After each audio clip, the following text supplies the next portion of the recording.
Ok, boa noite para todos, mais uma vez aqui no estúdio do Imensa Vida, do Instituto Imensa Vida, e hoje nós vamos falar um pouquinho dos princípios básicos que regem, que comandam as constelações familiares. Temos aqui a presença de um jornalista, que é Marcelo, do Jornal da Saúde. Então, ele está fazendo uma matéria para o Jornal da Saúde, eu chamei ele para vir cá, e é bom que ele faça as perguntas mais básicas, como esse é uma apresentação básica, de que a gente pode levar em cima das perguntas que ele fizer. Ok, Marcelo, então vou deixar você fazer a primeira pergunta. Se você puder, deixa eu. Já consegue captar? Tá bom. Ele é acessível pela ordem.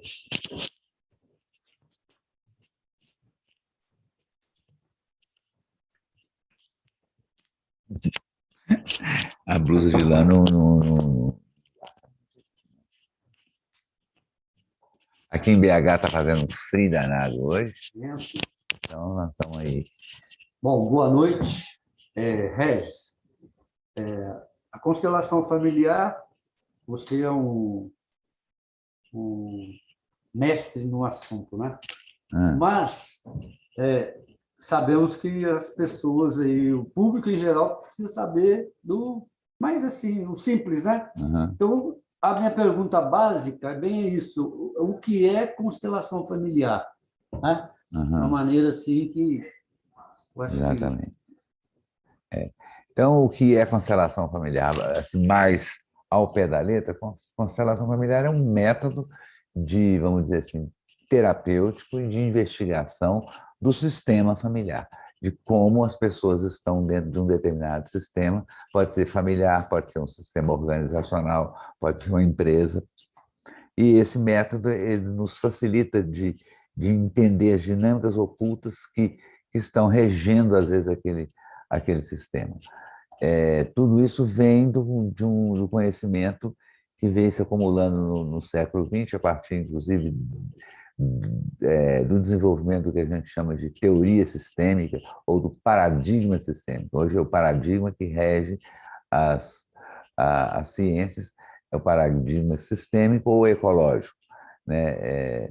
Então, nós passamos assim por alguns paradigmas. Deixa eu botar o slide aqui, vocês vão te ajudar. É só no share screen? Ok. Põe ali e ali.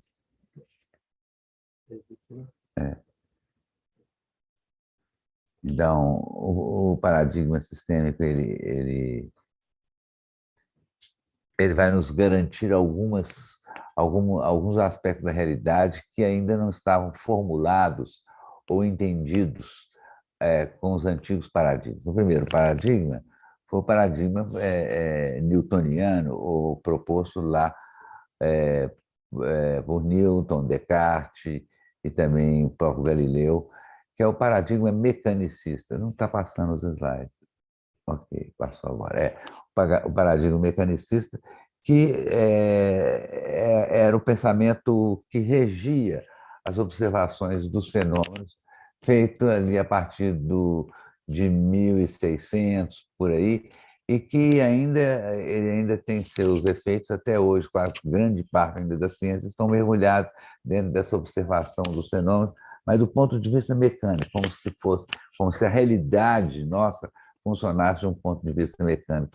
Um pouco influenciado pelo fascínio que os homens tiveram pelas máquinas de desenvolver a Revolução Industrial lá há 400 anos atrás, onde se poderia reproduzir, através de máquinas, os vários produtos e para ali, naquela época, sustentar os grandes impérios, como o Império Português, Espanhol, o inglês. Então, vários países da Europa começaram a fazer produtos em série, produzidos com essas máquinas, e virou a moda, né? O pensamento é como se o universo funcionasse como uma máquina de engrenagens que se encaixavam perfeitamente.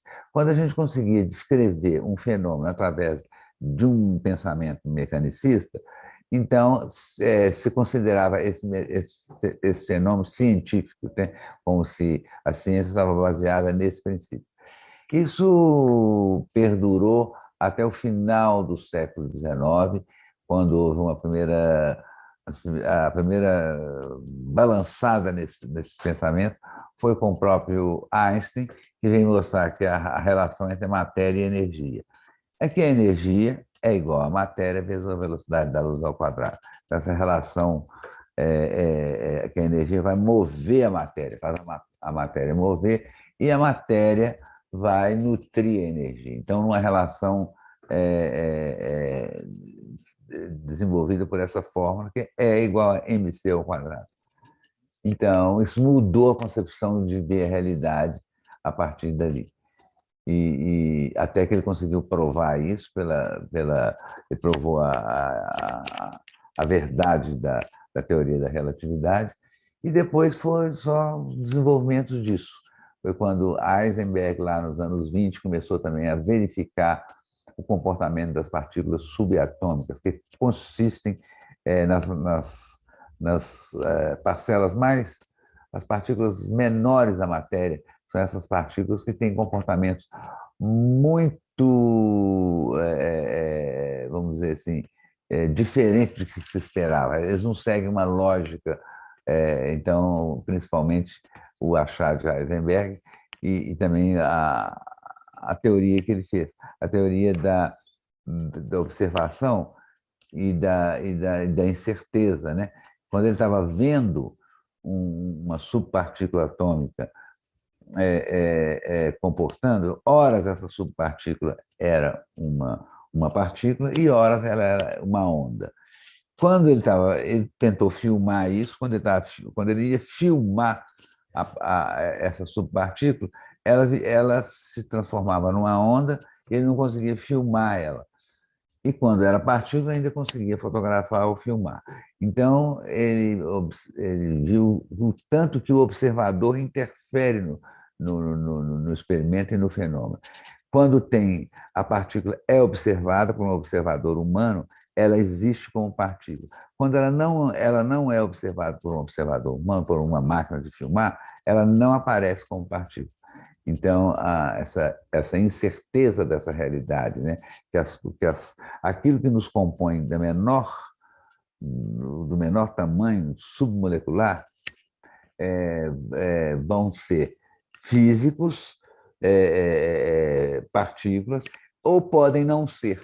Então, esse fato mudou a concepção da própria realidade, né? E fez também a gente começar a entender muitos dos textos orientais que descreviam a formação do universo, textos taoístas, textos budistas, no próprio hinduísmo, nos primeiros capítulos lá dos Vedas, eles falam que nós somos um sonho na mente da criação, e justamente porque existe e pode não existir. Tem uma probabilidade de existir quando a gente está na forma de onda. Então, isso aí começou a mexer nos conceitos de observável e também nos conceitos mecanicistas. Quer dizer, tem um funcionamento da realidade que funciona quanticamente, onde a gente pode acumular, empacotar e desempacotar a energia de diversas maneiras, né? Com diversas formas. Esse pensamento foi o boom ali dos anos 20 e 30, que foi chegar ao que a gente chama hoje de pensamento sistêmico, que é o paradigma mais evoluído que nós conseguimos chegar até hoje, quando observou-se que todos os fenômenos eles vão funcionar sistemicamente. Quer dizer, todos estão dentro de sistemas cada vez mais complexos, né? O nosso corpo é um conjunto de sistemas, sistema digestivo, sistema respiratório, sistema urinário, que vai fazer parte de um sistema maior, o nosso corpo, e o nosso corpo faz parte de um sistema maior, que é o sistema ecológico, que é o sistema da natureza, primeiro no sistema animal, e vai depois pertencer ao ecossistema como um todo. Então, o ecossistema e a Terra tem supremacia sobre nós, em termos de funcionamento. Nós somos sistemas complexos que se interagem, e essa visão vai mostrar que todos os fenômenos observáveis e não observáveis, eles são interrelacionados. Não existe nada que é isolado, não pode se isolar um fenômeno. Não existe um homem isolado, o eu isolado.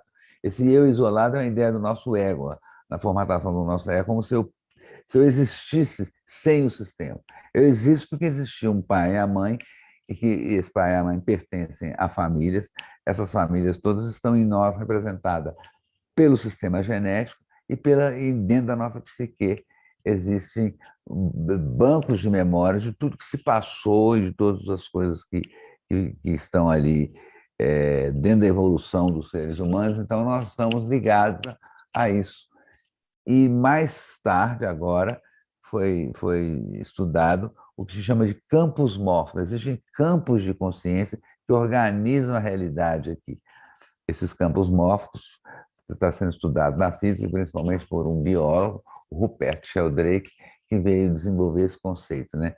E que cada espécie vai acumulando, através das gerações, o seu conhecimento e a sua aprendizagem, que fica acumulado para aquela espécie e vai conduzir, mais ou menos, aquela espécie dentro da evolução, dentro daqueles princípios que estão acumulados ali dentro da memória desse campo.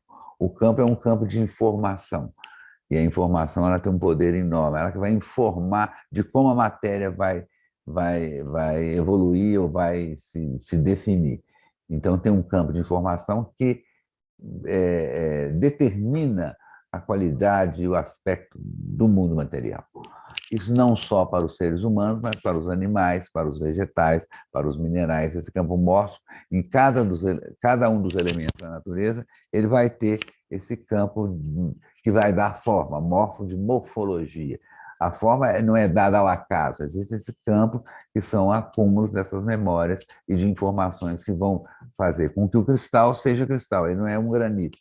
Então, porque a forma dele é preservada através da memória do mundo animal, ou melhor, do mundo mineral, e que vai definir depois outros cristais e assim por diante. Então, a teoria do sistema que ela faz essa revolução, que a gente não pode estudar um indivíduo isoladamente, só como se ele fosse um universo simples e único. Ele está ligado sistemicamente ao sistema social que ele está ligado, ao sistema familiar, e esse sistema familiar vai exercer uma influência direta em cima da vida de cada um de nós, de cada um dos sujeitos. Também essa relação de observação eu e o objeto, isso aqui é um objeto, eu e o objeto, acende aí. A relação eu e o objeto, está lá. Não é assim, eu e o objeto. A gente coloca o eu como se fosse o centro de tudo. O objeto é o objeto, ele não tem importância. Não, eu e o objeto e eu. Isso é real, porque não existe um objeto que não está atuando em mim, e nem existe um eu que está atuando no objeto simplesmente. Eu atuo no objeto, o objeto atua em mim. Ah, mas o objeto não fala, mas ele tem um monte de moléculas e energias que vibram e que atuam sobre nós, conscientemente ou inconscientemente. Então, essa relação ela é sempre recursiva, ela volta ao começo. Eu, o objeto e eu. Isso é real, né? Então, eu e o sistema que eu pertenço. O sistema também atua sobre mim igualmente, univocamente, formando uma relação circular recursiva. Essa relação linear ela foi julgada por água abaixo. Isso é só um construto mental para entender. Eu e o outro, eu e o objeto, eu e meu sistema, eu e a instituição, eu e a Terra. Quer dizer, a Terra e eu e a Terra. Eu e a instituição, essa instituição e eu. A instituição é feita por quê? Por pessoas, seres humanos. Então, elas vão atuar na gente. Eu atuo na instituição, mas a instituição automaticamente está atuando na gente. Também nas organizações, nos sistemas organizacionais. Nas empresas também isso é válido. Essa relação sempre é recursiva e circular. Então, quando a gente fala de constelações familiares, nós vamos fazer constelação familiar de um sistema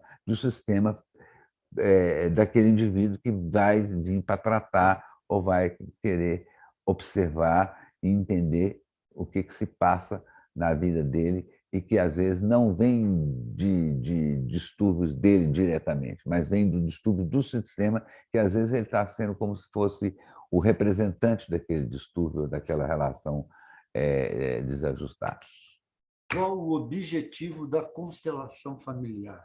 Exatamente, o objetivo da constelação familiar vai ser essa observação. Que à medida que você... A ideia da constelação é você montar, ou através de um grupo terapêutico, montar a sua família, escolhendo pessoas desse grupo para representar a sua família, seu pai, a sua mãe, os seus irmãos, às vezes um avô ou uma avó, ou às vezes algum parente que atua no seu sistema, ou às vezes pessoas que faziam parte daqueles sistemas faleceram, ou ex-noiva do papai, ex-noiva da mamãe, isso tudo influencia. Ah, não, já morreu há muito tempo, mas continua influenciando, que faziam parte do mesmo sistema. O sistema vai ter um inconsciente por si só, na qual nós pertencemos a ele. Então, deixa eu mostrar aqui mais ou menos. Então, esse inconsciente, essa palavra inconsciente começou sendo usada a nível das ciências humanas a partir de Freud, quando ele começou a tentar, junto com vários outros colaboradores ali na Sociedade Psicanalítica de Viena, tentar descrever como é que nós montamos o nosso ego, como é que nós montamos uma imagem de nós mesmos, como é que é esse fenômeno? Porque nós temos uma imagem de nós mesmos e essa imagem ela começa a agir e atuar sobre nós de uma forma inconsciente. Você não tem um contorno delimitado do seu ego. O que você tem delimitado é a sua imagem, que o ego está incluído nisso. Essa imagem, muitas vezes, ela pode estar distorcida da própria realidade devido aos impactos que nós vivemos na primeira infância, né? Ali nas fases de desenvolvimento, que os psicanalistas começaram, viram como é que a gente vai se desenvolvendo, não é que a gente nasceu pronto, não. Nós vamos desenvolvendo esse ego nosso, a nossa maneira de ser, a partir das experiências que nós vamos tendo com o ambiente e com a nossa nutrição nesse ambiente. E das nossas necessidades básicas, se elas são atendidas ou não. Muitas vezes elas são mal atendidas, ou criando grandes vazios e buracos na gente, que a gente vai depois tentar preencher isso, ou com comida, ou com drogas, ou com falsas expectativas, ou com os outros, né? Tem gente que tem uma dependência, acha que os outros que vão me preencher. O outro não vai te preencher. O que vai te preencher é você mesmo, com a sua consciência e com as suas experiências. O outro é simplesmente o outro. Quer dizer, o outro também tem que preencher a si mesmo. Então, a gente criou essas ilusões, né, de preenchimento quando não vivemos esses preenchimentos de uma forma otimal para nós. Então, na primeira fase, que é a fase oral, onde a boca e a alimentação e a nutrição e a amamentação é fundamental, muitas vezes nós não somos nutridos de uma forma otimal para nós. Nós somos meio abandonados, ficamos horas com fome, a mãe não é atenciosa ou negligente, então nós vamos criando ansiedades e angústias de serem preenchidos com a nutrição, que não é só uma nutrição física, mas a amamentação é um ato que nutre, vai nutrir do leite, né?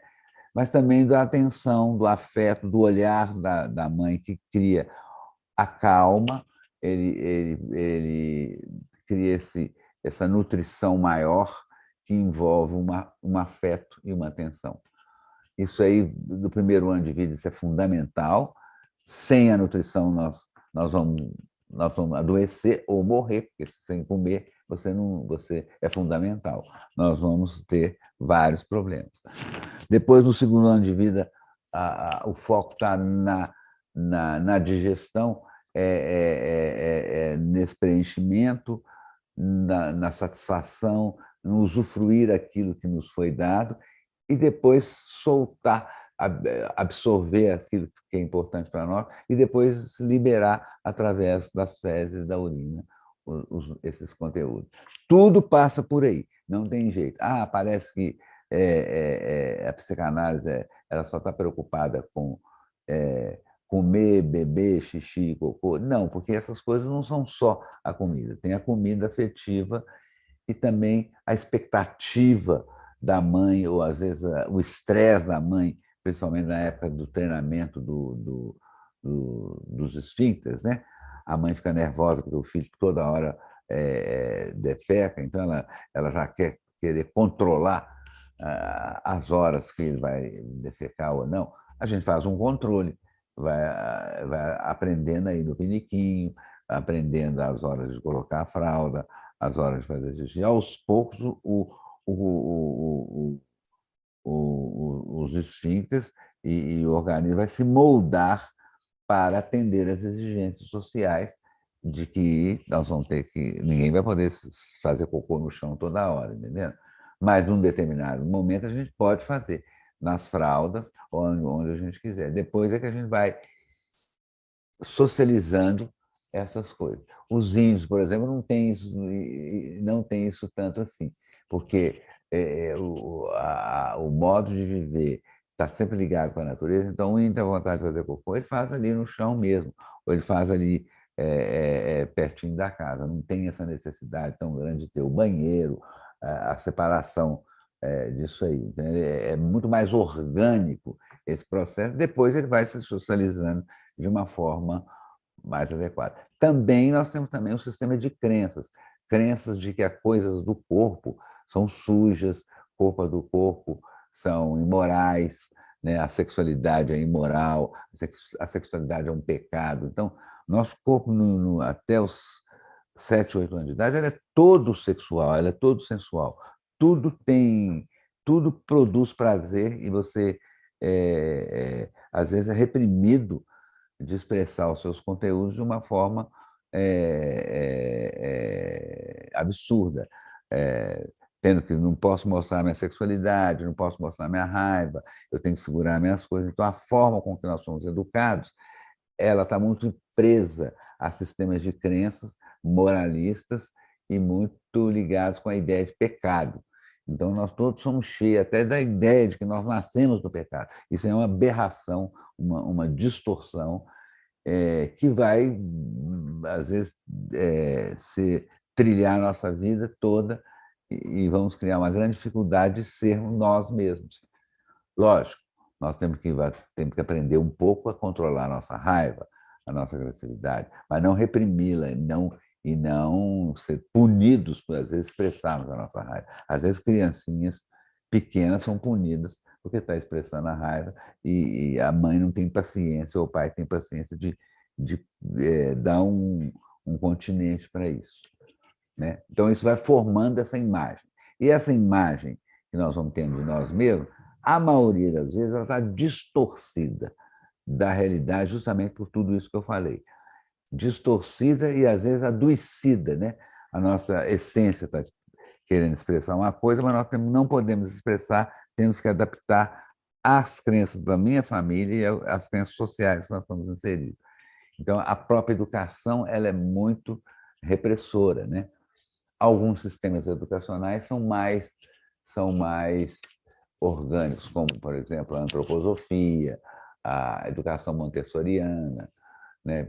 Pessoas com mais contato com o sistema tribal são muito mais orgânicos em termos desses conteúdos do que o nosso sistema civilizado, né? O civilizado criou monstros enormes. A cultura, a vida na cidade, a competição social. Então, isso tudo ficou marcado em nós e nós vamos ter imagens de nós mesmos distorcidas. Uma outra pessoa que foi muito importante foi o William Reich, que era do grupo lá de Viena, da psicanálise, ele observou que esse inconsciente está no nosso corpo em forma de tensão crônica. Nós vamos adquirindo, à medida que nós vamos crescendo, uma tensão crônica que era para defender dos ataques que nós recebemos, dos pais, do ambiente, da cultura. E nós temos 4 maneiras orgânicas de defender. Ou nós peitamos, tentamos ser maior que a agressão, ou aquele input, né?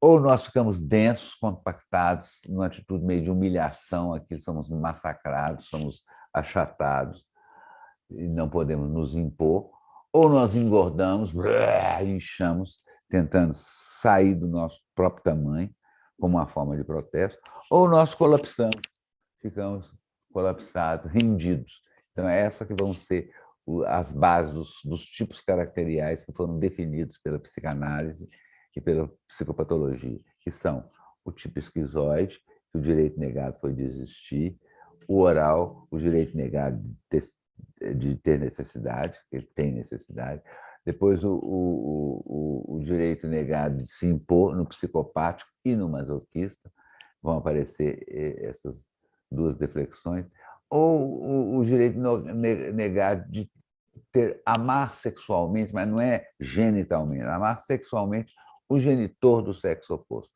o pai ou a mãe. A tendência mais comum é o filho ficar mais atraído pela mãe, depois que sai da fase simbiótica, e das meninas ficarem mais atraídos pelo pai. E isso é muito importante, que vai dar para nós a conceitualização de masculino e feminino, que é dado nesse período de 4 a 8 anos, que a gente chama de fase edípica. Então, isso tudo fica registrado nas nossas memórias. As primeiras terapias, os primeiros processos terapêuticos, era exatamente a gente ter um espaço para a gente recompor como é que nós fomos formando o nosso ego. Isso aí vem a psicanálise, com todas as técnicas analíticas. Depois vem também as terapias reichianas, que vão ver isso no corpo e vão ajudar você, com as técnicas liberatórias, romper essas couraças que mantém você preso em si mesmo, nessa couraça cristalizada de maneira de ser, como uma defesa infantil.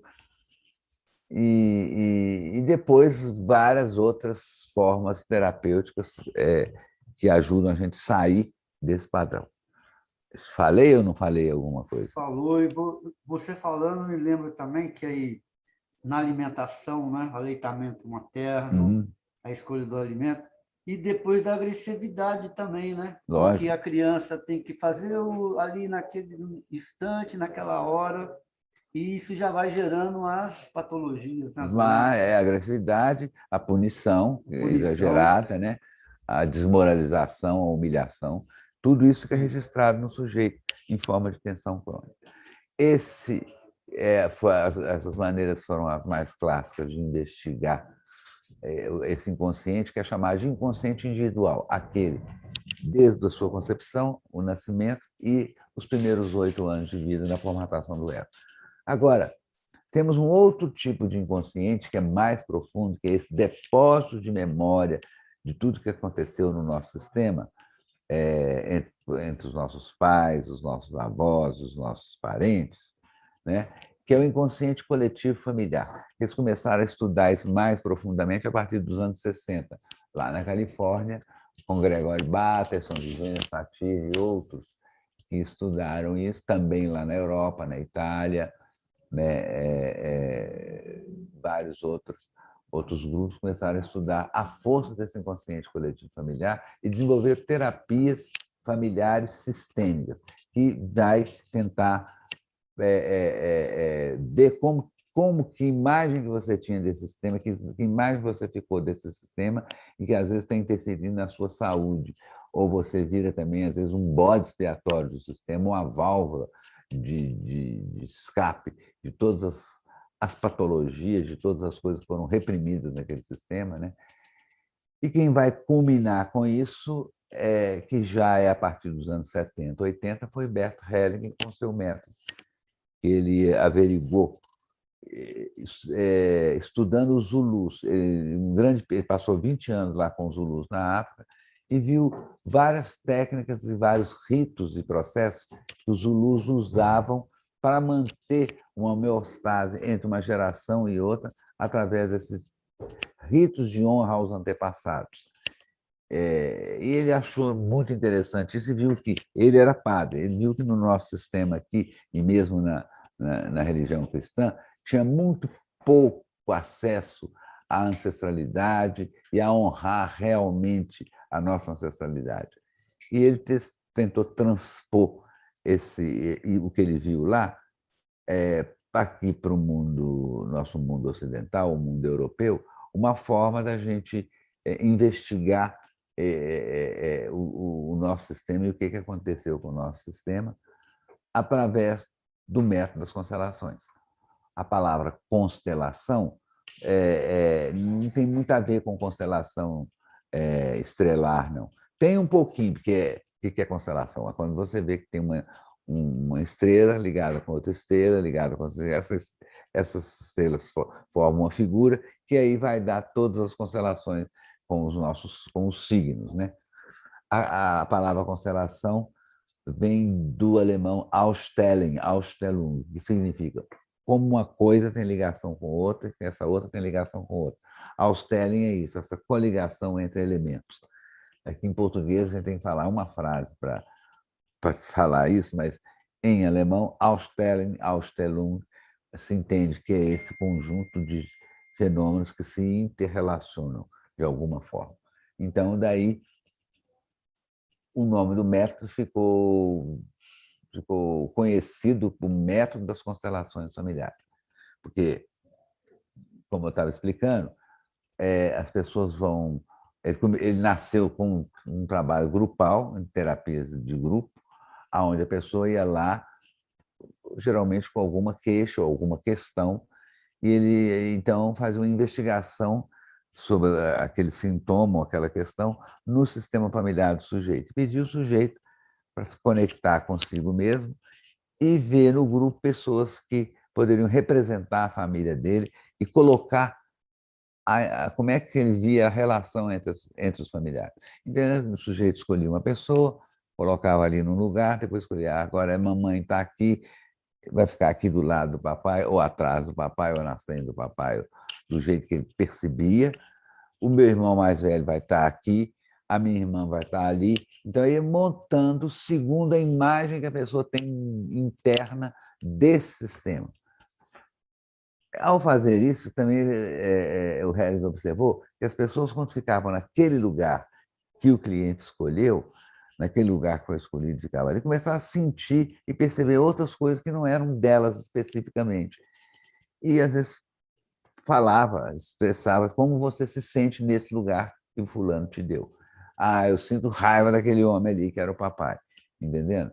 Então, ele mostrava uma raiva que não estava manifesta, mas o protagonista falava dessa raiva. Ou do medo, tem um medo enorme aqui do meu irmão mais velho.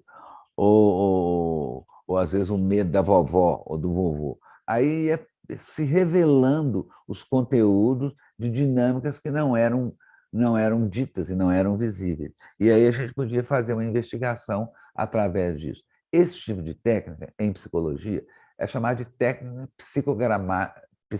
psicodramática, vinda lá do método do psicodrama, que foi desenvolvido lá nos anos 30, 35, por Moreno. Moreno, que era um descendente húngaro, né?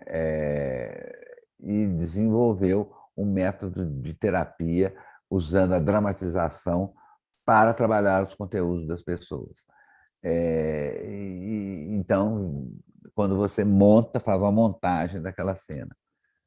Isso é uma forma psicodramática. Também a forma da Gestalt. Gestalt também é uma palavra que vem do alemão, que significa forma, a terapia da forma. Quando você vai dar forma para uma situação.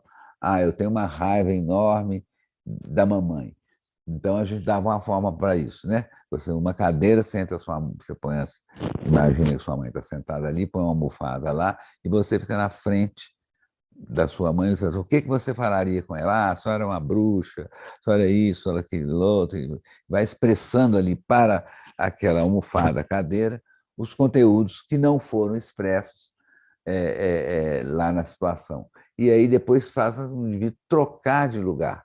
A pessoa vai sentar na cadeira onde estava a mãe e vai olhar para ele. O que a mãe diria para ele? A mãe que está interno dele diria. E aí a pessoa monta essa figura e trabalha o conteúdo daquela situação que foi reprimida e foi recalcada através de uma forma.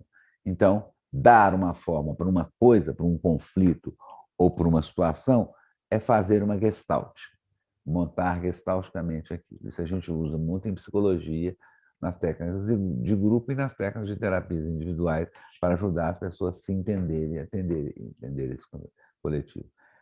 Será que você podia pegar uma água para mim? Estou com muita sede. Então, dar forma para as coisas traz à tona uma série de coisas que estavam encobertas para a forma. Na Gestalt se tem um princípio muito básico. Não existe forma sem conteúdo. Quando você dá a forma para uma situação, o conteúdo daquela situação já está ali. A forma e o conteúdo, você não consegue separar.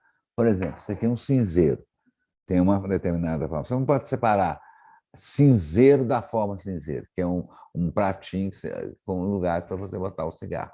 Essa forma já diz o que é cinzeiro. Então, a mesma coisa. Quando você dá uma forma para a sua família, é a sua família com tudo aquilo que a sua família traz, entendendo? Isso que traz é chamado de campo mórfico, campo morfogenético daquele sistema, que já traz o conteúdo de várias situações que foram vividas ali e que vão manifestar através dos protagonistas, aquelas pessoas que estão representando. Elas não estão representando assim, vou representar o pai dela, assim, ele fica ali naquele lugar, aí começa a vir uma série de sentimentos naquela pessoa. O terapeuta vai perguntar: o que você está sentindo quando você está aí representando o pai dele? Eu estou sentindo isso, estou sentindo aquilo, estou sentindo falta de alguém. Às vezes é falta o quê? Da mãe dele, ou então da primeira mulher que ele teve. E aí a gente vai, é uma primeira mulher? É a mãe? Aí você coloca aquela figura e vai montando essa figura com aquilo que vai faltando. Aí vai compondo para o cliente aquela forma. Aí a gente vai checar com o cliente. Seu pai teve um primeiro amor com alguma noiva antes do casamento com a sua mãe, aí ele fala, o cliente fala, realmente ele teve uma noiva, acabou um noivado e foi casar com a mamãe. Isso criou um estresse ali naquele sistema, entendeu? E todos os frutos desse casamento sentem um pouco isso, entendeu? Aí a gente traz a figura dessa primeira noiva, uma pessoa para representar ela, para ela ser honrada e ser vista. E como é que ela se sentiu com isso? E a pessoa que está representando isso vai expressar alguns conteúdos de sentimento. Então, essa é uma forma de recuperar, de restaurar coisas que ficaram em suspenso no passado e foram julgadas por debaixo da mesa, debaixo do tapete. Mas não existe um debaixo do tapete. Tudo está dentro do nosso inconsciente. O inconsciente é um depósito infinito de memórias e de situações que ficam registradas nesses campos mortos. Depois, se vocês quiserem aprofundar, foi o Rupert Sheldrake que descobriu isso. Ele foi prêmio Nobel aí, uns anos atrás sobre isso. A teoria dos campos mortos da NET, que hoje já nem é teoria. Nós já estamos usando muito esse princípio para fazer esse tipo de trabalho. Também nós podemos fazer o trabalho com pequenos bonecos, né? Bonequinhos, Playmobil, ou às vezes tem algum boneco aí, em algum lugar, para o pessoal ver. Olha dentro do armário. Olha aquele saquinho com os bonecos. Aqui, ele está trazendo aqui bonequinhos, por exemplo, feitos de madeira, né? Opa, aqui um bonequinho feito de madeira, outro, né? Esses bonequinhos, o cliente vai escolher cada um desses bonequinhos para montar a figura. Ele vai montar essa figura aqui na mesa. Isso a gente usa mais nas terapias individuais, onde a gente não tem um grupo disponível para fazer essa representação psicodramática, mas os bonecos vão também criar uma forma. Tem o boneco pai, o boneco mãe, e vão criar uma forma ali na mesa, e o terapeuta vai lendo, né, essa figura que foi feita pelo cliente e vai entendendo também as dinâmicas, pela posição dos bonecos. Às vezes, o marido e uma mulher estão aqui, assim, um atrás do outro. Isso não é posição de marido e mulher. Quem fica atrás de nós? É sempre o nosso pai e a nossa mãe, que vem primeiro do que nós. Você colocar um marido e uma mulher um atrás do outro, está falando que um está servindo de pai para outro ou mãe para outro. Aí nós vamos estudar aquilo, foi a visão. Mas não estava assim lá no sistema, mas dentro da mente e dentro da imagem que a pessoa traz, ela vai denunciar uma dinâmica de desordem dentro do sistema, que é isso que nós vamos sanar. A gente vai ver aonde tem desordem, ou às vezes um filho maior, um filho menor tomando o lugar de um filho maior. Então, nós vamos, né, um filho menor tomando o lugar de um filho maior.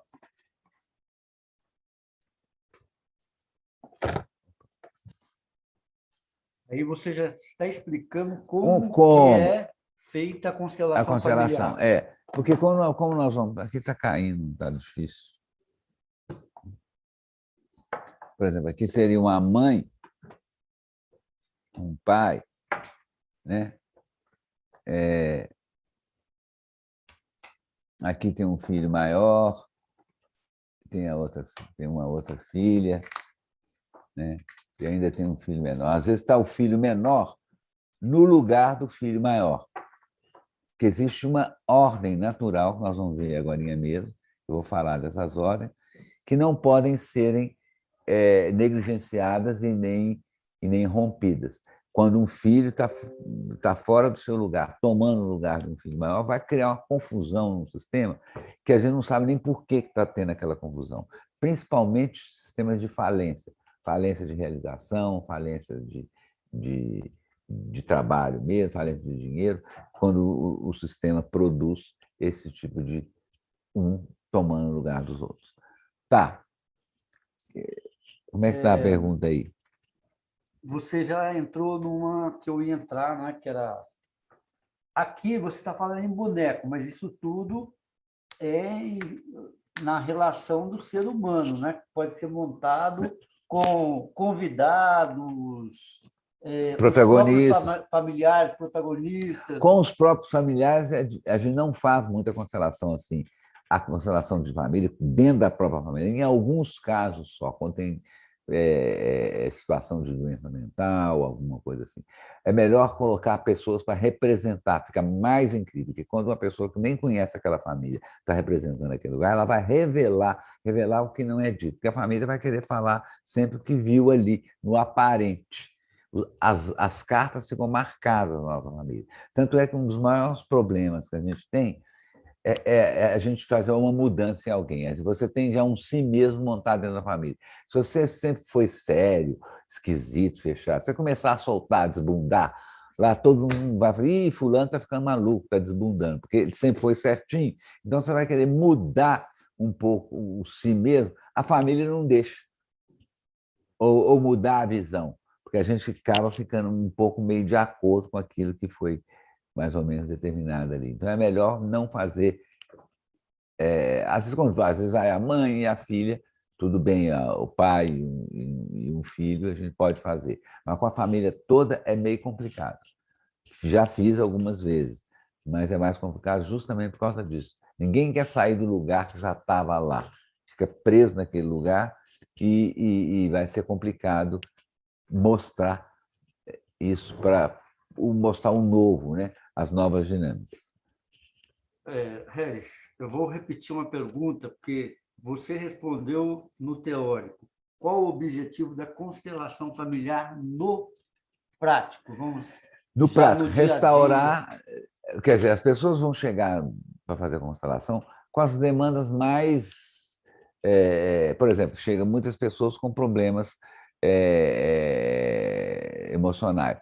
Eu estou muito deprimido, estou sempre muito deprimida, não sei o que acontece, eu tomo medicamento, não sei o que. Aí nós vamos trabalhar aquilo. Nós vamos fazer uma imagem da família. Essa depressão está servindo para quê? Ou para quem? Essa que é a pergunta. Porque um sintoma, ele é uma representação de algo que está num determinado nível, está sendo representado aqui no nível da saúde do corpo. Então, a gente vai apresentar essa somatização ou psicossomatização, ela está em função de quê ou de quem? Aí nós vamos fazendo a constelação, nós vamos descobrir essas duas perguntas. De quê ou de quem? Está a serviço de quem essa patologia? Ou então, um filho que está desajustado demais, drogado. Então, nós vamos ver o uso da substância da droga está em função de quê? Está substituindo o quê o sistema? Sem você entender isso, não adianta você fazer muito terapias para tirar o sujeito de uma drogadição, porque a pessoa não entende por quê, para que ele está substituindo o quê? Eu dei uma palestra anteontem, no dia 31, que foi sobre isso, o uso das constelações no tratamento de dependentes químicos. Foi muito claro. O uso, por exemplo, da cocaína, que é uma substância muito excitante, e yang, você fica forte, você fica potente, você quer fazer e acontecer, ela está muito em substituição à energia masculina que no pai do sujeito era fraca.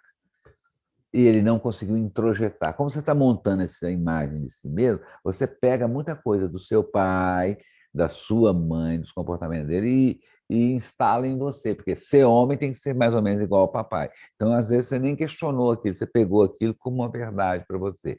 Ou ser mulher tem que ser igual à mamãe. Mas, às vezes, o papai e a mamãe estavam perturbados também. Infelizmente, nós somos filhos de origem neurótica. Gente sã aqui no mundo ocidental e nas cidades, no sistema nosso, é muito raro. A gente só tem gente normal nas tribos em situações mais relacionadas com a natureza. Na cidade, no sistema que nós vivemos, todas as relações são neuróticas, porque elas são baseadas nas relações de poder e de que um submeter o outro. Então, é muito difícil. Então, à medida que você melhora um pouco, sai um pouco disso, você consegue ver em perspectiva disso, aí você fica um pouquinho mais normal, né? Também tem uma doença na nossa cidade, na nossa cultura, que é normopatia, mania de ser normal. Quem é normal no mundo só de maluco? Quem? Eu não sou. Eu prefiro me dizer que eu sou. Não, eu prefiro dizer que eu sou paranormal. Eu sou paranormal mesmo. Então, eu vou ver as coisas além dessa normalidade estabelecida pelas relações sociais que estão baseadas no poder. Não tem graça, mas com a pandemia, logo, um pouquinho depois, uns 90 dias, saiu voltar ao novo normal, né? Novo normal. Fica estranho. As relações se deterioraram por causa do abuso das relações de poder e hoje está tudo interligado. O sistema econômico, o sistema de saúde, a própria somatização. As somatizações elas estão a serviço da personalidade, nem é da personalidade. As somatizações estão a serviço do nosso self, que é a nossa essência mais profunda, a nossa essência mais divina, entendeu? Quando isso não está sendo manifestado, o seu sistema, que é regido pelo self, começa a adoecer. Então, os sintomas no corpo vão falar de desajuste na nossa alma e com o nosso corpo. Aí vai mostrar, olha, está acontecendo isso, eu estou acontecendo um problema de fígado, o que é? Quem vai dar a chave disso, muitas vezes, são os orientais, que os orientais estudaram o corpo humano não só em função das suas funções bioquímicas, estudar a fisiologia energética. Tanto é que o sistema de cura dos orientais, que tem muito mais gente curada pelo sistema oriental do que o ocidental. Só na China tem 1.700.000.000 pessoas. Então, eles usam só a medicina chinesa. A única coisa ocidental que eles usam é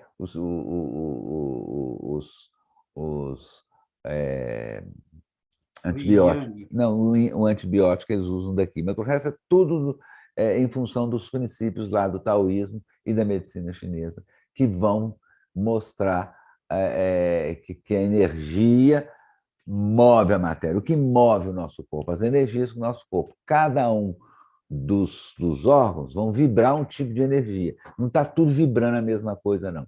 O rim vibra um tipo de energia, a energia dos nossos desejos, a bexiga vai vibrar a eliminação dos nossos medos, né? O primeiro desejo é o desejo de viver, e o primeiro medo mais básico é o medo de morrer. Então, nós todos temos medo de morrer cada hora, entendeu? Medo de desaparecer, medo de machucar. Então, isso tudo é eliminado pela urina e pela bexiga, que vai denunciar o excesso de medo no sistema. Qualquer problema de bexiga, você pode ir lá verificar que tem um medo lá que não foi assumido, não foi, ele foi em função de manter uma imagem fabulosa de si mesmo. O indivíduo não vai se permitir, nem se permite, nem a si mesmo, nem a demonstrar os seus medos, vai ficar com problema renal e problema de bexiga. Depois tem o sistema da madeira, que é o fígado e a vesícula biliar, que são os movimentos ligados com a raiva, com a assertividade, e a vesícula com a planificação desses movimentos. A gente não entende nada disso aqui, parece que é tudo bomba, máquina funcionando, né? Não, antes de ser bomba e máquina funcionando, são energias da natureza, sempre dos 5 elementos. Nós esquecemos que nós somos natureza. 5 elementos é a água, madeira, que nasce da água, depois o fogo, que nasce da madeira, depois o fogo, que vai fazer a Terra é o que é? Era uma bola de fogo que foi congelada, foi se congelando e formou a crosta terrestre. Dentro da Terra nós temos lá eu estou me movendo de um jeito e... Hã? Ah, tá. Eu estava pensando que eu estava surtando. Eu estava vendo ali, eu falando de um jeito, movendo de um jeito e aqui de outro. Tá bom. Eu falei da terra, depois do ar, que é o sistema pulmão, intestino grosso, que lida com todo o sistema do ar no nosso corpo, ar ou metal. Covid é uma doença que vai atacar o sistema do ar, e vai atacar o quê? Os pulmões. Pulmão faz o quê na gente? As trocas do mundo interno para o mundo externo, as trocas que a gente faz com o ambiente, tudo que tem a ver com essas trocas, vão afetar a nossa respiração, desde uma gripe até a tuberculose, que é um fim de linha das patologias do pulmão. Então, não quer dizer que a gente respira, o respirar é só uma bomba que está mexendo no ar, não. É uma bomba afetiva, que envolve as trocas que nós estamos fazendo, o que eu estou dando, o que eu não estou, e o que eu estou recebendo.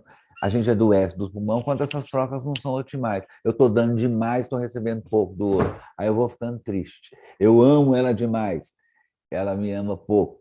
Pelo menos para mim ficou parecendo pouco. Então eu acabo ficando triste e ficando desadaptado a mim mesmo quando eu for fazendo essas trocas.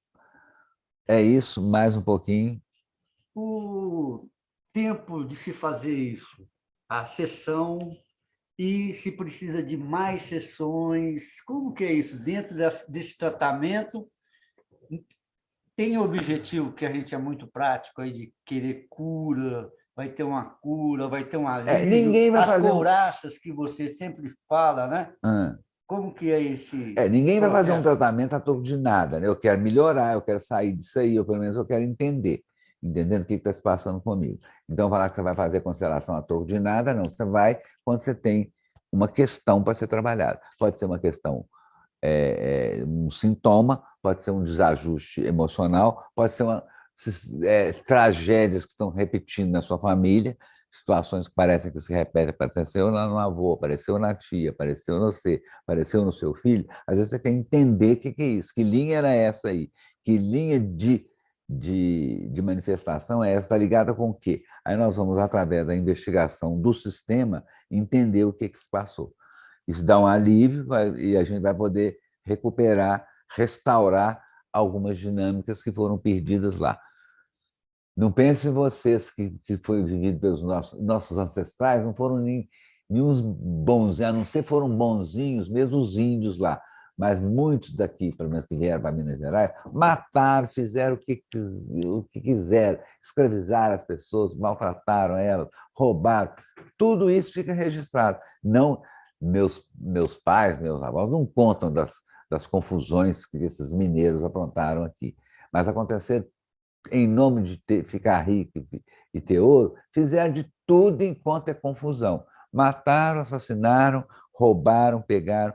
Tudo isso fica numa carga nesse campo morfogenético, fica uma carga que os que nascem depois vão conectar com essa carga de destino que vai promover doenças, desajustes e situações. O que os orientais chamavam mais ou menos de karma. Aqui a gente podia fazer uma analogia com isso. Mas é isso, nada fica escondido debaixo do pano a vida inteira, não. Vai se manifestar nos nossos filhos e nos nossos netos, e você vai se sentir mal. Aí você vai ver, são coisas que foram feitas lá pelo avô para ser um grande fazendeiro ou para ser um grande... Ele matou gente, pegou terra deles, e isso aí ficou escondido debaixo do pano. Depois se tornaram todos gente de bem e doutores, para mostrar para o povo. Mas atrás do bem-estar que eu vivi com a fazenda, com as coisas que minha família beneficiou, tinha um peso de morte, entendendo? Isso tudo está nas coisas. Não tem jeito de separar as consequências das coisas, não. Essas consequências elas são transmitidas geracionalmente por esses campos energéticos que dão forma às coisas. Campos de informação. Quer dizer, então tem vários, vai ser útil para várias coisas. Curar essas situações, honrar a quem precisa de ser honrado, a quem foi excluído. Uma das coisas graves no sistema são as exclusões. Eu vou mostrar aqui agora as ordens que regem o sistema. O tempo todo, quando a gente está dirigindo a constelação, nós estamos verificando as ordens que podem ter sido negligenciados. Espera aqui. Então,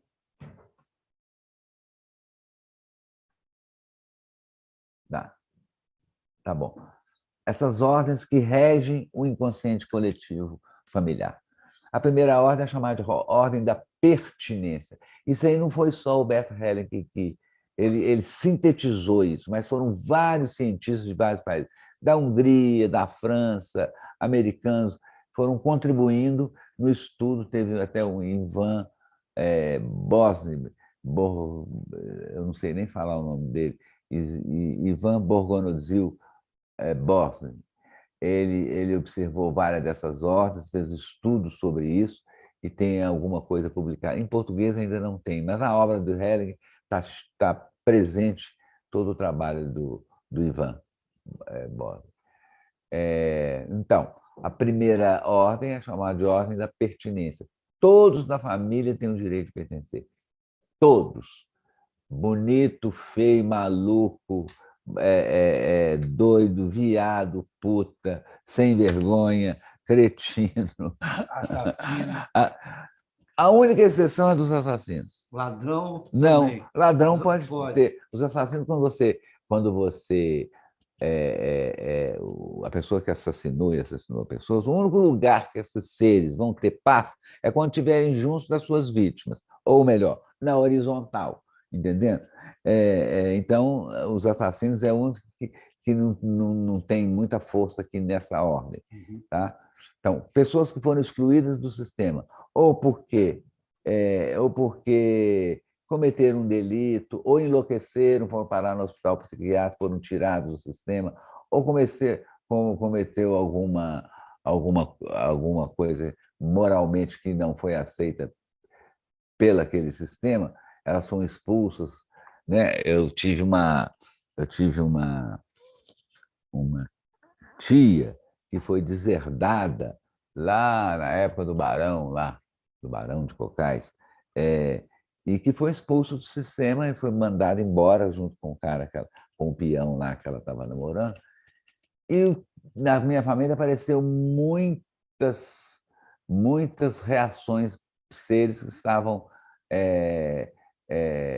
ligados e identificados com essa tia, entendeu? E que depois não conseguiram se casar, porque relacionar poderia ter uma punição desse tipo. O que aconteceu ali? Punição desse tipo. Então, essas pessoas que foram excluídas, quando chega nas gerações posteriores, que vêm depois, pessoas que nascem nesse sistema têm a tendência de copiar aqueles que foram excluídos. Isso não é por bem ou não é por mal, não, porque dentro de nós existe um amor que pede a inclusão. Na realidade, o universo não tem exclusão de nada. Não é que o Sol mandou Júpiter sair do sistema solar. Isso não existe no universo. Só existe entre nós, que uns se acham o patriarca, o general, que vai expulsar seres da sua família. Todos são filhos, todos têm o mesmo direito de pertencer. Quando alguém é expulso, vai criar, no futuro, identificações com aqueles que são expulsos e, às vezes, repetem o mesmo destino dele. Então, a repetição do padrão anterior, onde haverá um novo substituto para o lugar do excluído. Então, quando repete determinadas tragédias, pode saber que a pessoa está ali relacionada com aquele que foi excluído. O excluído pode até nem ser diretamente da nossa família, não. Pode ser alguém que sofreu e deu a sua vida pela família. Por exemplo, os escravos que os nossos bisavós tiveram e que morreram e foram sacrificados em função da riqueza deles, também é uma exclusão. Se eles trabalharam, tiveram e sustentaram os nossos ancestrais, eles têm que ter um lugar, entendendo? Então, eles têm que ser incluídos como pessoas lá.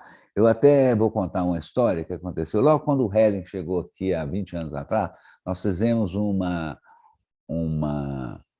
constelação com um descendente do Barão de Mauá. E esse rapaz estava com um problema de um surto de esquizofrenia, na qual ele ficava maluco e queria ajoelhar no chão, queria se desculpar e queria se esconder.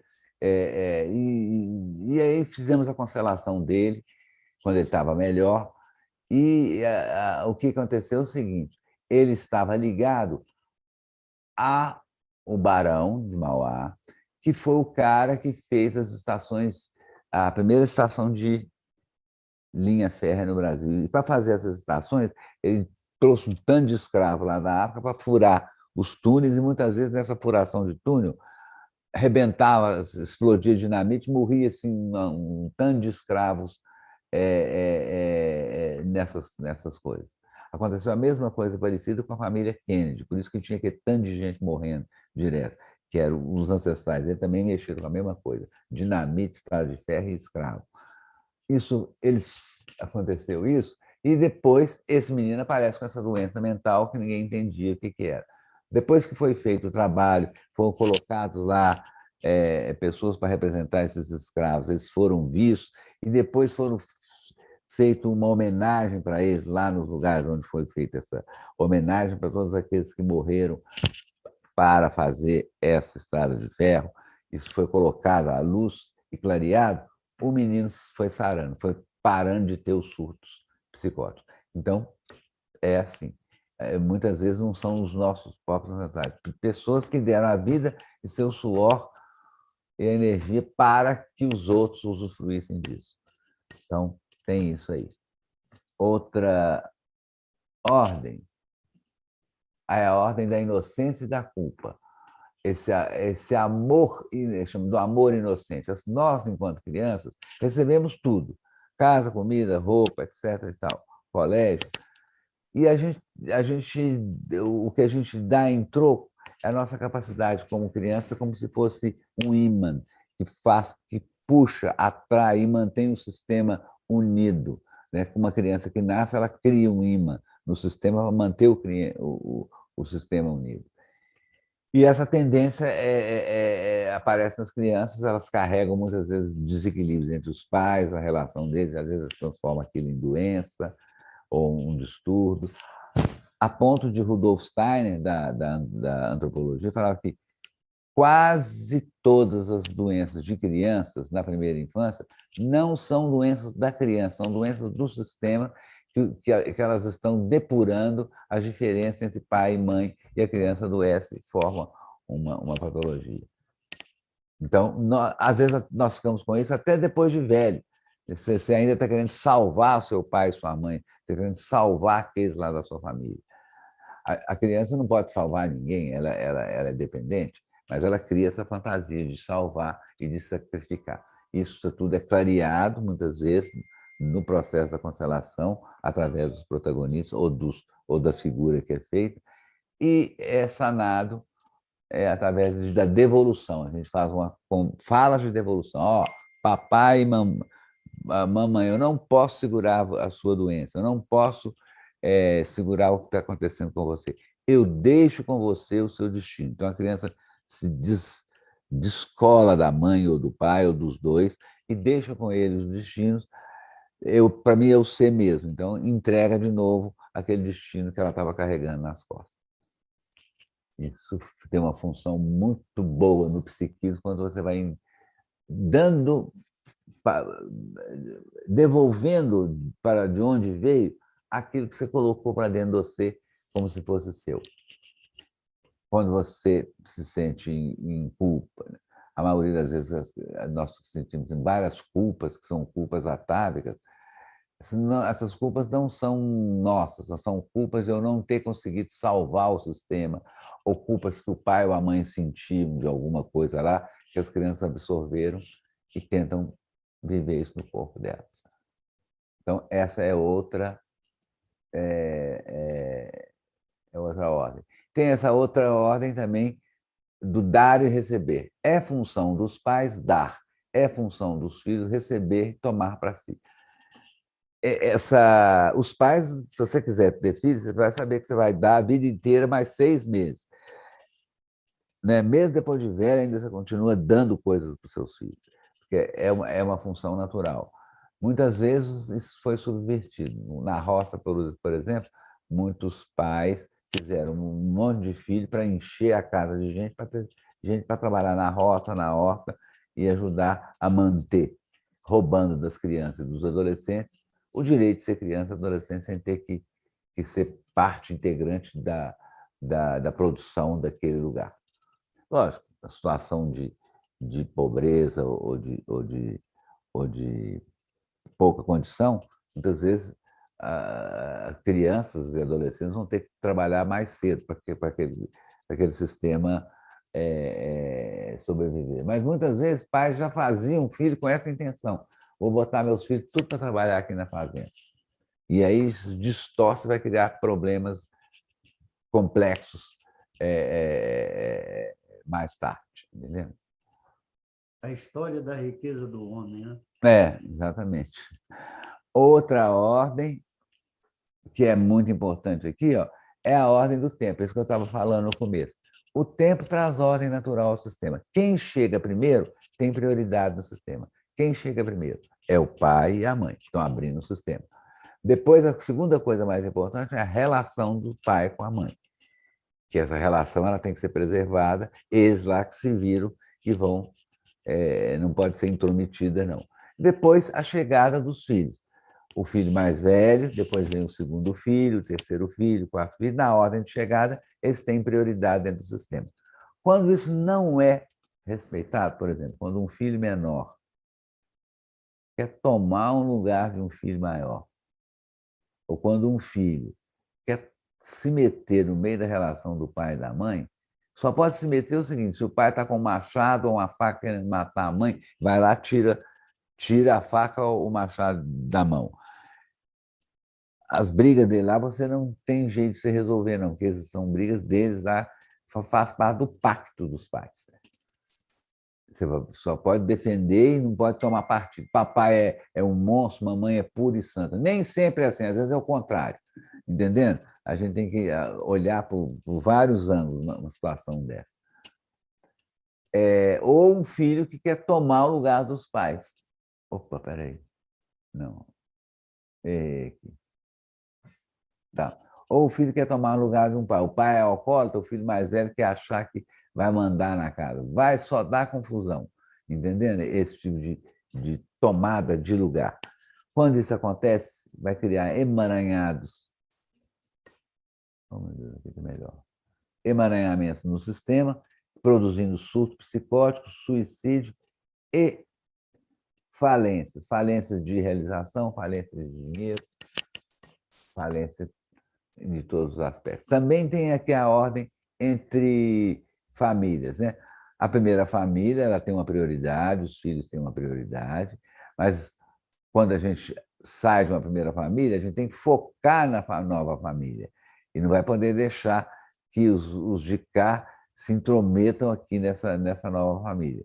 Isso vai produzir também um desequilíbrio. Tem que deixar essa família aqui, ó, a primeira, dentro daquilo que foi estabelecido pela lei, da família, legalmente resolvido, né? Tem que deixar uma percentagem do salário para ele, bancar um pouco os filhos e as condições para aquelas pessoas continuarem a sobreviver. E é assim. Quando isso aí não é respeitado... Posso fazer uma pergunta? Pode. Hoje, a constelação familiar está sendo usada também no jurídico, né? Está. Por muitos advogados, juízes, promotores. Exatamente para olhar essas dinâmicas ocultas que às vezes não aparecem. Às vezes você está julgando uma determinada coisa, ela não é bem assim. Então, através da constelação, você pode ir mais ou menos para a essência daquilo e ver o que se verificou, o que aconteceu realmente naquela situação. Porque está tudo registrado no nosso campo mórfico, né? A gente pode trazer à tona isso e sanar determinadas perturbações, ou às vezes interpretações mal feitas só pelo sintoma do que apareceu no caso ali. Então, aí nós estamos usando o metaconstelação no sistema judicial e cada vez mais, né, dando uma contribuição para o entendimento das situações à luz dos princípios sistêmicos, à luz do campo mórfico. Quantas horas já são?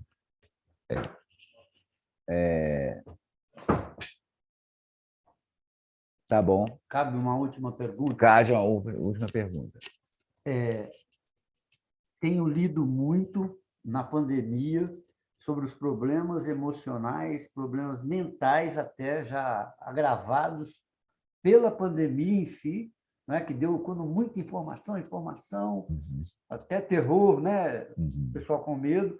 E hoje, as pessoas que estão tendo problema neurológico, que estão se salvando, aquelas que perderam pessoas estão tendo problemas. E como que a constelação poderia interagir nesse... às vezes... na pandemia, na pandemia, assim, a gente tem trabalhado, continua trabalhando, né? Numa situação no sistema, né? Por exemplo, uma família que nós fomos obrigados a se confinar, o confinamento traz também um contato muito grande com esses processos do inconsciente, processos que estavam lá adormecidos, começa a sair um monte de coisa, entendeu? Começa a brigas estranhas, memórias que vêm, né? Muita coisa vai vir à tona. E essas coisas precisam de trabalhar. É uma oportunidade, você vai ter uma relação mais estreita com aquelas pessoas, mas também é um grande risco, como tem acontecido aí. Muita coisa detonou, veio à tona, muitas separações vieram à tona, e muitas patologias vieram à tona, porque estavam lá nucleares, elas estavam ali como se fossem encapsuladas, com com a privação de estímulos sociais, de sair para a rua, você ficar mais em casa e mais recluso, veio muita coisa à tona assim. Estamos aí para ajudar. E, às vezes, nem isso a gente pode, porque também, ou a gente pegou Covid, ou a gente também está meio pirado. Então, né? Porque não é que terapeuta tem uma capa de proteção total, absoluta, não. Todo mundo pode adoecer numa situação dessa, que é uma situação mais geral. A gente pode dar uma força, mas muitas horas o bicho pega para todo mundo, porque a gente tem privação de contato, privação financeira, tudo isso acumulado um em cima da outra, ninguém aguenta muito, não.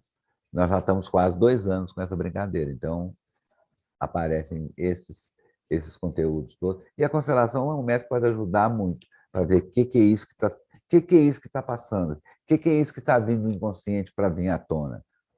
A gente pode clarear isso. Outras pessoas tiveram até o contrário, se aproximaram mais dos maridos, aproximaram mais dos filhos, não teve esse outro lado também da aproximação, menos frenesi de ficar para fora e mais contato no dia a dia com filhos e com os parentes. Teve de tudo isso aí. Ainda vai acontecer muita coisa nesse aspecto.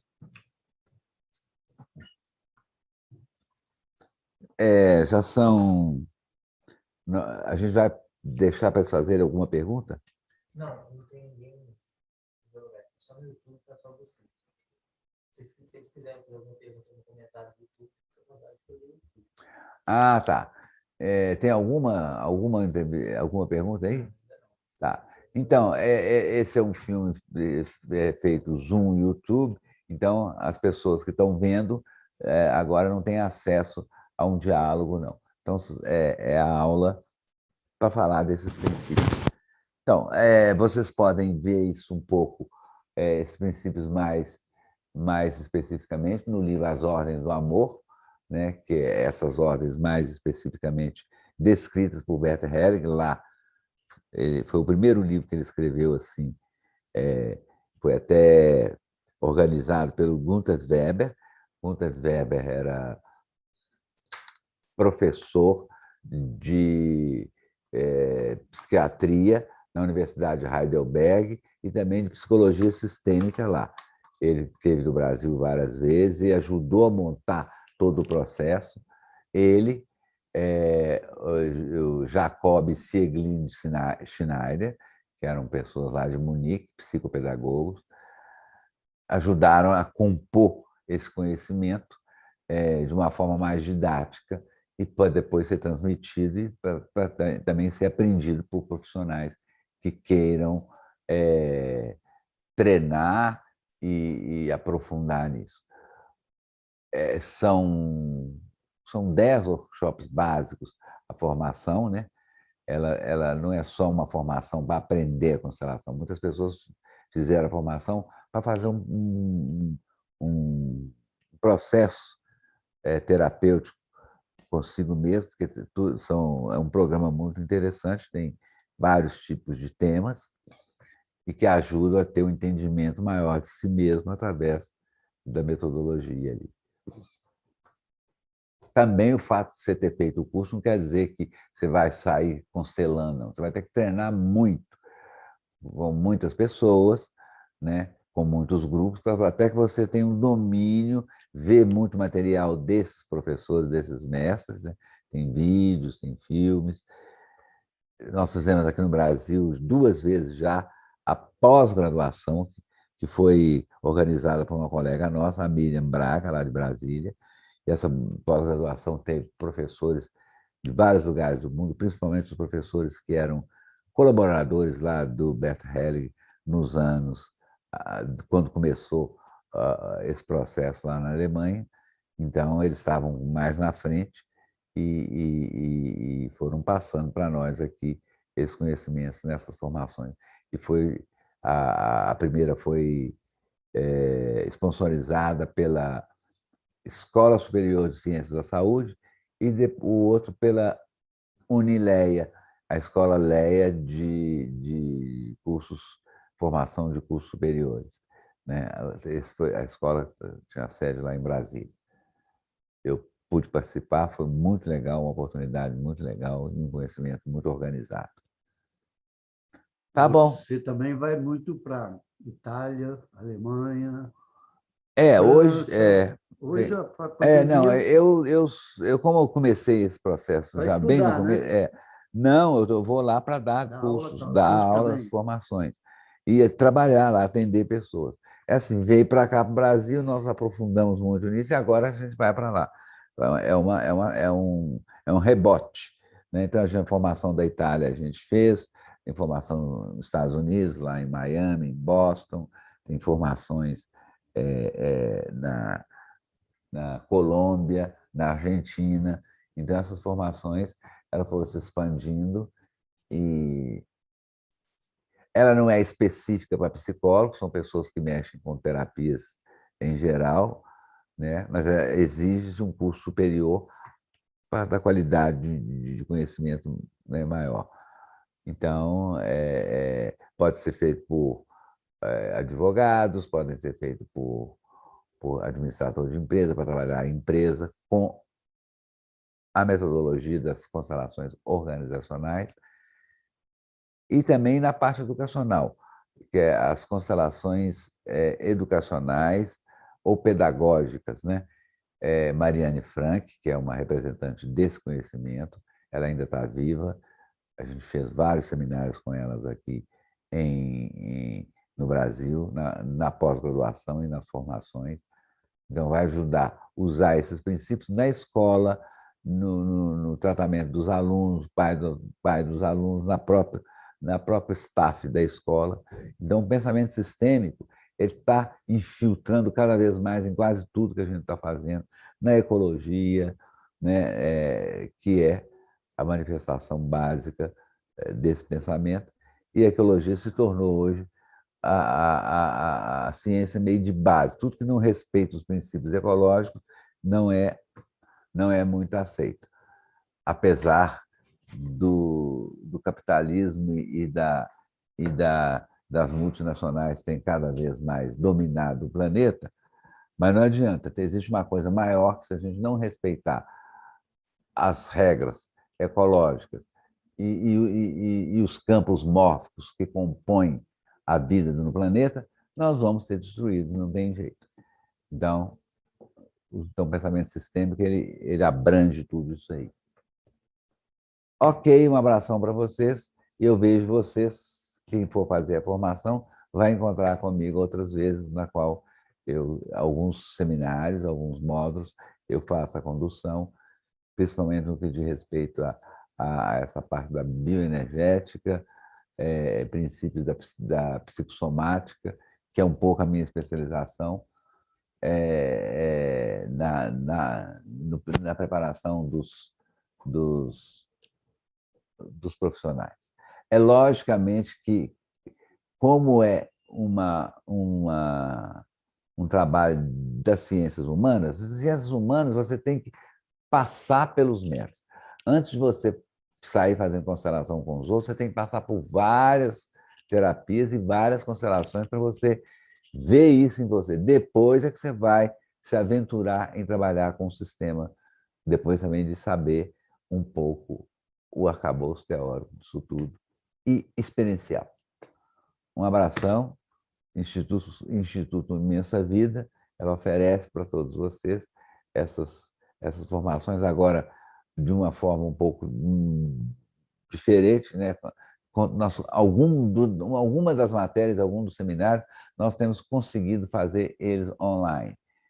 Outros é impossível, vamos ter que esperar e fazer o retoque, depois, quando começar de novo, a gente poder fazer os grupos presenciais, porque é aí que você vai perceber mais esses campos atuando.